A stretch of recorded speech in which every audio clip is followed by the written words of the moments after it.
If you gave me $1 million and asked me if I would ever make an episode on this topic, I probably would say no. And I would say no because I want to say up until very recently, I did not have any concrete piece of evidence to say, I had ever experienced something like this. So welcome to today's episode on Who Me with Sarah, and we're going to be talking about microaggressions and biases. Yeah. The other day I was on LinkedIn. I was scrolling. I'm always on LinkedIn. And I saw this guy. He was a Nigerian in the UK, and he dropped this post about how he thinks he's going to be fired at his job, and he had recorded this whole video where he walked into another co-worker, a white lady, and told her how, every time he comes to the office, she's always laughing and cutting funny jokes, and if he does anything, makes a mistake, she's laughing at things like that, and he feels like he's feeling some microaggression, and he had recorded the whole thing on his phone. And I remember watching it and thinking, which kind of presumptuous action is this? Like, why did he record the whole thing on his phone? But then I read his post and how, his boss called him to his office and started to accuse him that he walked into the office and started shouting at this lady and how he was being an angry black man and things like that.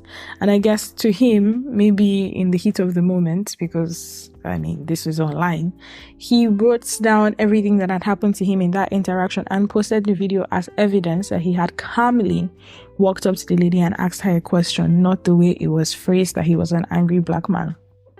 Now, I remember watching this thing with some interest and just thinking, man, like, people are going through a lot in the office. And, from my own personal experiences, I always try to be optimistic about situations. When I moved abroad, and I heard terms like, microaggressions, biases, even racism, I would always say, maybe people are just not nice people. Not like they're not nice people because of my gender or my skin tone or a bias or something like that. But lately, I'm starting to understand that people are also not ignorant about their actions. And what can we do when we identify that people are not ignorant about their actions? I'll give you a personal example.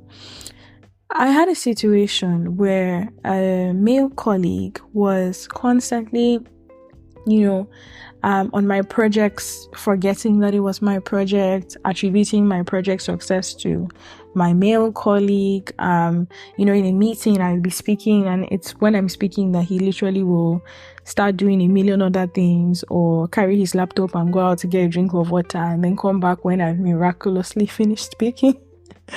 Or, while I'm talking, like, talk over me or ask if my male colleague was going to present the project instead of me, even if it was just my own project. And that's just like tip of the iceberg example, right? And I remember in those situations always feeling like, this guy, maybe he's just being ignorant. Maybe he's just like a dismissive person in general, and I shouldn't be offended. And then basically one day, one of my female colleagues walks up to me and says, can I have a conversation with you? And sits me down and proceeds to talk about the same guy doing the same thing to her. And, being dismissive of her and not like listening to her when she was speaking. And basically giving her work like she was a secretary and not a senior colleague that she was in the organization. At that moment, I kind of understood then that this was a pattern of behavior towards women, right? And not even just on the gender aspect. I have a personal story where I had drawn something and two professional colleagues had walked up to me and looked at what I had drawn and said, that looks like a well from Africa. And I say these things laughing because I know who I am and I'm secure in who I am. But even in 2023, we have situations whereby people are being, harassed and are getting aggressions, microaggressions because of things like race and gender and the perception of not being credible in their line of work, or stereotypes of what people think about, certain types of people. And this needs to stop. And of course, we have the corporate world has come up with all these different things, employee resource groups, and speak up if something is going wrong, or women for women, and colors for colors, and shades, and all of that, and diversity and inclusion, and all those very, very jazzy words. But we often neglect the people who are actually going through these microaggressions in school, in the office, in their part-time jobs, in their internships in NYC or whatever, just being harassed for any and everything, whether it's in the Western world and it has to do with race and gender, or it's in developing countries and it has to do with just oppression based off the hierarchy of an organization. Biases exist, aggressions exist, and toxicity in places exist. And yes, as I just mentioned, they're previously being addressed in a corporate way, but we need to start talking about how we address these things in a personal way. And I think oftentimes we're always trying to find the best solution that can help us address this from a personal way, which is, take the person aside one-to-one, tell them how you feel and all of that. And that is great.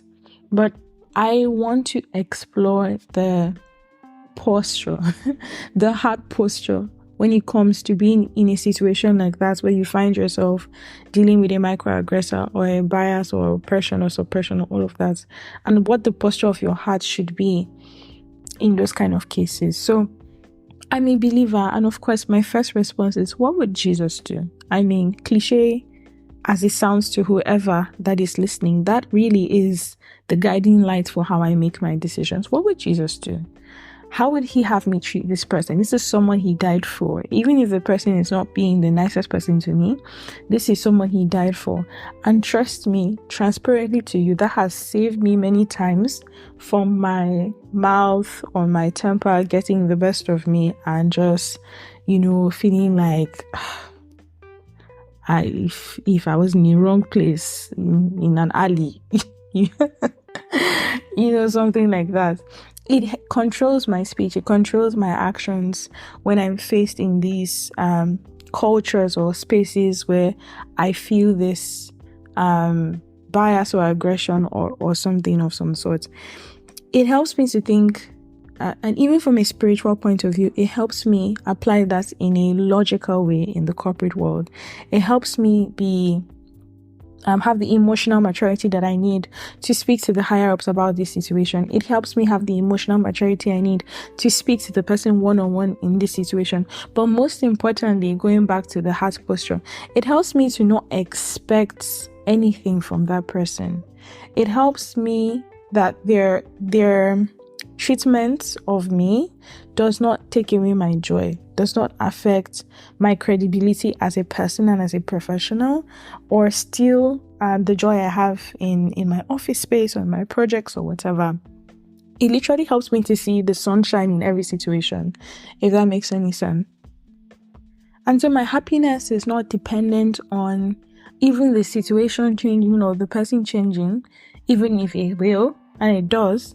But it's not dependent on that. It's dependent of the fact that I can recognize what is happening to me, be emotionally mature, follow up the corporate process, personal strategies I want to use to diffuse the situations by in my human way, but based off my faith in God and my conduct, my Christian conduct, it can help me to leave that situation, what do we say, taking the high road. It makes me not sink down to that person's level, because oftentimes when you think about these things, when someone is oppressing you, or you feel a microaggression, or some people have really harsh situations, like the guy we're referencing in the beginning of this podcast, who literally his boss called him in and called him a liar and said that he made a portrayal of him that made him seem so bad, and if he went somewhere else and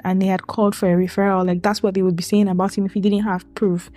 Things like that almost make you want to compromise the conduct you have as a human or the conduct you have as a believer, right?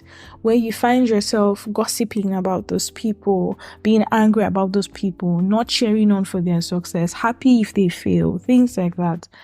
And what that does is that it takes from you and makes you a version of a person that that people can't even get behind, if that makes any sense, right? There's something about being a martyr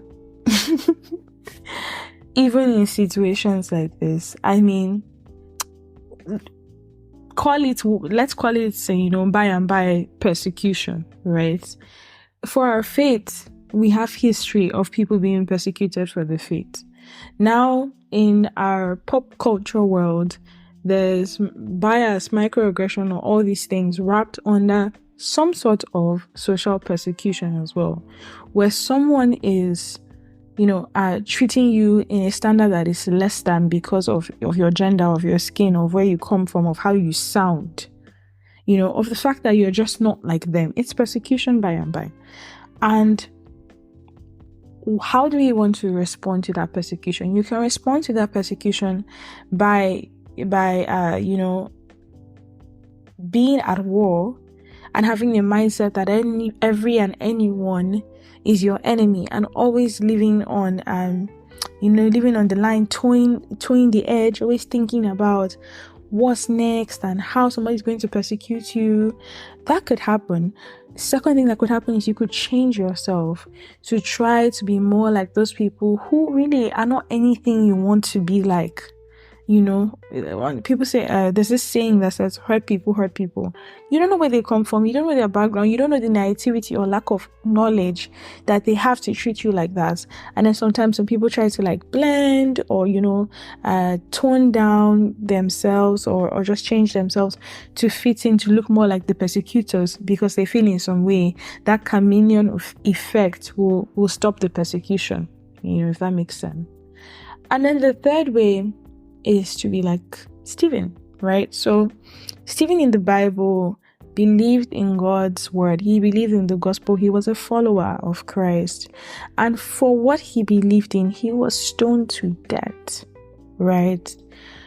But even in those final moments, it always gets me, where he was being stoned to death, Stephen looked up to the heavens and he saw Jesus. And he prayed for the people that were persecuting him. I know sometimes we read these stories or we hear the stories of martyrs who were staked and burnt in the fire, and we think, no, I don't know, can that be me? And sometimes it may not even be that deep for us. In this social area, persecution is being cancelled on social media, and I'm just oh my God. Yeah, being cancelled on social media. Some people in the world are being persecuted in life or death situations, of course. But going back to the area of being persecuted, not even for your faith, but for just a human bias, your gender, your accent, your race, your country, right? Your passport. When those things happen, we can still choose to be like Stephen, not letting these things shake us. Seeing these people as people who are broken and need light, right? And rise above their behavior, not sink into the kind of behavior that they have. So the reason why I was talking about all of this is because personally, I have been tested experiencing these things as a lady who is Black, who is from Nigeria, who is a Christian, so many things. I've experienced this, and I have often almost been tempted to compromise, to play the dirty office politics that they want to play, where it's you're building this barricade of supporters around you, and those supporters are only supporters because you're all gossiping about the persecutor, and so you feel safe in that bubble. Or a negative aspect where you're always trying to aggressively be above that person, or like, one step ahead of that person, so you are like kind of like ahead of the persecution. But those things can change who you are and almost change who I am, right? And anyway, it doesn't matter, in the grand scheme of things, what that person is trying to tussle with you for, a project, a promotion, a taxi, right? What matters is that you don't lose your sanity, your peace, your sense of self because of something that really is temporary, or because of something that's really should not take away your peace, shouldn't take away your joy. And so for me, when I experience these things as someone who moved all the way from my country to Europe, I really just trust my Father. I know that He has good plans for me. And I know that whoever is living in this ignorance is in darkness, and they are someone who needs the light. And so I'm not going to be pulled into that darkness, but instead I'm going to try to bring a light to the person that is blind.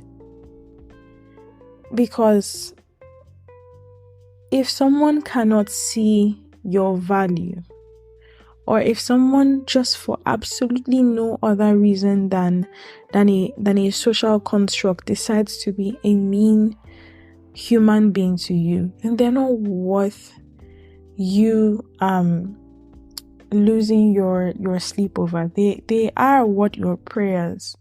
They are worth your compassion. They are worth your love, in the sense that you don't like retaliate in the same kind of way to them and all of that. But they are not worth you shaking up your day, your joy, yourself, your compromise, your principles, and compromising your standard just to prove a point, or just to get up them. So practical ways to deal with this is one, taking some time to really gather evidence about this happening to you. Of course, comply with office policies if you feel like you need to escalate it. Check that you have close confidence in the office that you can confide in. And if that's not a case, then that's not a case, right? And if your office policies will harm you rather than help you, then also be very careful about that. But like I said, do not compromise who you are in the workplace, in your school, in your part-time job, because someone is showing some aggression or some suppression or a bias to you. If you are in an unsafe situation, run away. And if you are a believer, God always has a way out for you. Peace in every storm and a way out of every situation. There's basically light at the end of the tunnel. And so this was meant to be an encouragement, but also an open question, because I want to know, how do you deal with these aggressions? How do you deal with these biases? Where do you think it comes from? And what do you think we can do as people, as believers, as humans, to just stop this particular type of darkness? Thank you for listening to Who Me with Sarah, and I'm so excited for our next episode. It's going to be something really new, really deep, and really personal. Thank you for listening. Bye.